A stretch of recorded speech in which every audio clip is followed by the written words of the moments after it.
অবশেষে ১৩ বছর পর চালু হতে চলেছে শিল্পাঞ্চল শহর রানীগঞ্জের মঙ্গলপুর জুট মিল। বেসরকারি সংস্থা পরিচালিত এই সংস্থা পুনরায় চালু হওয়ার খবরে খুশির মহল শ্রমিক মহলে। জানা গেছে গত ১৩ই নভেম্বর কারখানা কর্তৃপক্ষ, শ্রমিক ইউনিয়ন ও শ্রম দপ্তরের আধিকারিক সহ রাজ্যের শ্রমমন্ত্রীর সঙ্গে ত্রিপাক্ষিক বৈঠক হয়। শ্রমিক নেতা বংশগোপাল চৌধুরী সেই বৈঠকে উপস্থিত ছিলেন। সেদিনই শ্রমমন্ত্রীকে কারখানা খোলা ও উৎপাদন চালুর আগ্রহ প্রকাশ করে চিঠি দেয় জুট মিল কর্তৃপক্ষ। বাকি এখানে অন্য নেতারা সবাই আছেন, বলবেন আপনাদের কাছে।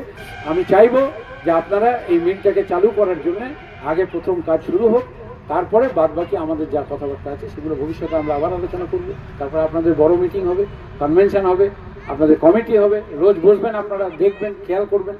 সেই মতো 16ই নভেম্বর শনিবার কারখানা পরিদর্শন করে একটি টেকনিক্যাল টিম প্রতিনিধিরা কারখানার যন্ত্রপাতি ও অবকাঠামোর অবস্থা পরিদর্শন করে। শ্রম দপ্তর সূত্রে খবর, 1 ডিসেম্বর থেকে রক্ষণাবেক্ষণ ও মেশিনপত্র সারানোর কাজ শুরু হবে। সকাল 7টা থেকে সন্ধ্যা 6টা পর্যন্ত একটি পালিতে কাজ হবে।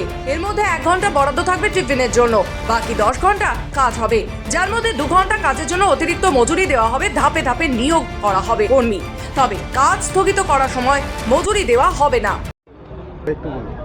আপনারা সবাই জানেন যে সে 11 সাল থেকে জুট মিলটা বন্ধ আছে।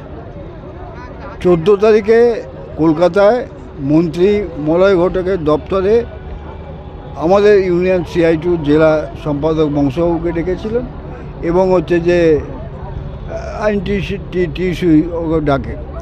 সেখানে আলোচনা হয়, কোনো এক মালিক সে কারখানা খোলার ইন্টারেস্ট দেখিয়েছে এবং আপনারা শুনলেন যে একটা চিঠিও তারা দিয়েছে সরকারকে। সেই চিঠির কপিও সরকার আমাদের পাঠিয়ে দিয়েছে DLCর মাধ্যমে, এবং তারা খুলতে চায় এবং কি কি শর্তে খুলবে সেগুলো বলেছে তারা সেখানে। জানা যাচ্ছে এই মিল পরিচালনায় প্রশাসনের সাহায্য চেয়েছেন কর্তৃপক্ষ। অতীত বলছে 2003 থেকে 2004 সালে মঙ্গলপুরে একটি পাট কল চালু হয়, তবে 2011 সালে জুন মাসে কারখানাটি বন্ধ হয়ে যায়।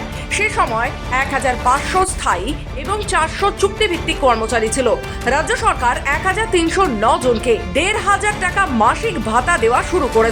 সে অনুযায়ী বর্তমানে ভাতা পাচ্ছেন 1100 জন। সিটুর সঙ্গে যুক্ত মঙ্গলপুর জুট মিল শ্রমিক ইউনিয়নের সেক্রেটারি তথা প্রাক্তন বিধায়ক রুনু দত্ত দাবি করেন, এটা তাদের দীর্ঘ আন্দোলনের ফল। কয়েক বছর আগে কর্তৃপক্ষ কারখানার সব যন্ত্রপাতি ছিনিয়ে নেওয়ার চেষ্টা করেছিল, তারা কোনো যন্ত্রপাতি নিতে দেয়নি।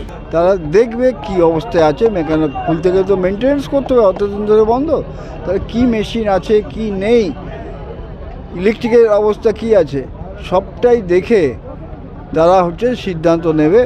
এবং পরবর্তী ক্ষেত্রে লেবার দপ্তর আমাদের বলেছে যে আরও ডিটেলসে জানা, বেতন কী হবে, ছুটি কী হবে। আপাতত বলা হচ্ছে একটা শিফট চলবে, তো কত ঘন্টা ডিউটি, কি ব্যাপার, এই সবটাই যে আমরা জানতে পারবো। ইতিমধ্যে ওরা যেটা জানিয়েছে যে PF যারা তোলেনি সেখান থেকে একটা লিস্ট পেয়েছে, সেই লিস্ট অনুসারে ওরা 600 লোককে নিয়ে আপাতত একটা শিফটে চালাবার এরকম মৌখিক কথাবার্তা বলেছে।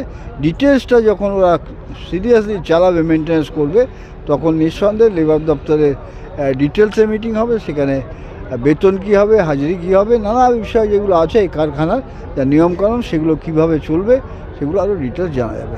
এরপরে সম্প্রতি শ্রমমন্ত্রীর পৌরোহিত্যে C2 ও INTTUCর নেতৃত্বকে নিয়ে বৈঠক হয়। সেখানে CITU নেতা বংশগোপাল চৌধুরী ও INTTUC জেলা সভাপতি অভিজিৎ ঘটক মিল চালু করার আবেদন জানান।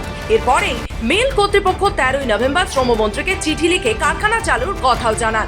আর এই খবর ছড়াতেই খুশির হাওয়া শ্রমিক মহলে। তবে কারখানা চালু হলে মজুরি বৃদ্ধির কথা বলতে শোনা গেল জুট মিলের এক পুরনো কর্মীর মুখে। তিনি বলেন, মিলটি চালু হোক, কিন্তু আগে আমরা প্রতিজন হাজিরা হিসেবে 160 টাকা পেতাম, তবে বর্তমানে এই টাকা দিয়ে সংসার চালানো মুশকিল।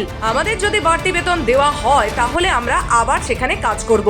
देखिए, जूट मिल का हर वर्कर खुशी से झूम रहा है, लेकिन उसके साथ साथ एक पीछे की तरफ भी देख रहा है कि अगर मिल चलाने के लिए मालिक जो नोटिस दिया है, तो हम लोगों का तो यहाँ 1309 आदमी को फौला का पैसा मिलता था, कुछ रिटायर हो करके 1200, अभी भी 1100 आदमी को मिल रहा है पैसा। कहीं मिल चालू तो हो जाए, बहुत खुशी की बात है, और कहीं फिर 2-3 महीना चला करके फिर बंद कर दे तो जो 1500 रुपया बेकारी भत्ता मिल रहा है वो भी तो कहीं मार ना खा जाए। कुछ दाबी हमारे रही थी, वेतन टा माने रेट जो होता है, हाजिरी कम से कम बेहतर लगे, ताकि यहाँ पे आदमी काम कर सके, अपना बीवी बाल बच्चा को सब कुछ पाले। और क्या, जो पुराना रेट था उस रेट पर करेगा तो उसमें तो पोसाई किसी को नहीं पड़ेगा। তবে স্বাভাবিকভাবেই দীর্ঘ বছরের পর বন্ধ মিল চালুর খবরে খুশির হাওয়া শ্রমিক মহলে। রানীগঞ্জ থেকে সমীর বাতকরের রিপোর্ট, খবর বাংলা।